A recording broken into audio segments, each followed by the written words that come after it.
വയനാട് ഉൾപ്പെടെയുള്ള മലനിരകളിൽ തേയിലയും ഏലവും കാപ്പിയും ഒക്കെ എത്തുന്നതിന് മുൻപ് തന്നെ സ്വർണ്ണ നിക്ഷേപം തേടിയുള്ള ബ്രിട്ടീഷുകാരുടെ യാത്ര. സ്വർണം കണ്ടെത്താനായി അവർ പലതവണ വയനാടൻ മലനിരകളെ തുരന്നു നശിപ്പിച്ചിരുന്നു. BC 500-ൽ ഇന്നത്തെ വയനാട്ടിലെയും നീലഗിരിയിലെയും നദീജലത്തിൽ നിന്ന് സ്വർണ്ണക്കണങ്ങൾ അരിച്ചെടുത്തതായി ചരിത്രരേഖകളിൽ പറയുന്നുണ്ട്. സ്വർണ്ണ ഖനന പഠനം ഇന്ത്യയിൽ കോലാറിൽ നടക്കുന്നതിന് മുൻപ് വയനാട്ടിലാണ് നടന്നത്. നിലമ്പൂരിലെ ചാലിയാർ നദിയുടെ തീരത്താണ് പ്രധാനമായും സ്വർണ്ണ നിക്ഷേപം കണ്ടെത്തിയത്.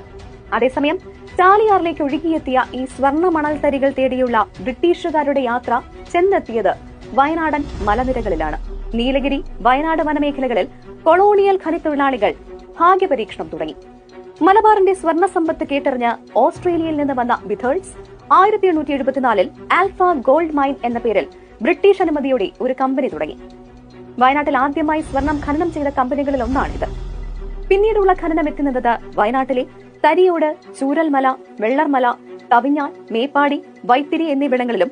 സ്വർണം കണ്ടെത്താനുള്ള ബ്രിട്ടീഷുകാരുടെ ആർത്തി അങ്ങനെ വയനാടൻ മലനിരകളെ കാർന്നു തിന്നാൻ തുടങ്ങി. ഖനനത്തിനായി ഏക്കർ കണക്കിന് വനം അവർ വെട്ടിനശിപ്പിച്ചു.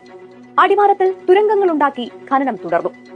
ദേവാലയിലെ നീലഗിരി മേഖലയിൽ കൊളോണിയൽ ഖനിത്തൊഴിലാളികൾ വിട്ടുപോയ ഗുഹകളിൽ 500 അടി വരെ കുഴിച്ച പ്രാദേശിക ഖനികൾ ഉണ്ടായിരുന്നു. വയനാട് ഖനനത്തിനായി ലണ്ടനിൽ മാത്രം 41 കമ്പനികളാണ് രജിസ്റ്റർ ചെയ്തിരുന്നത്. ആവുന്നത്ര സ്വർണം അവർ കുഴിച്ചെടുത്തു.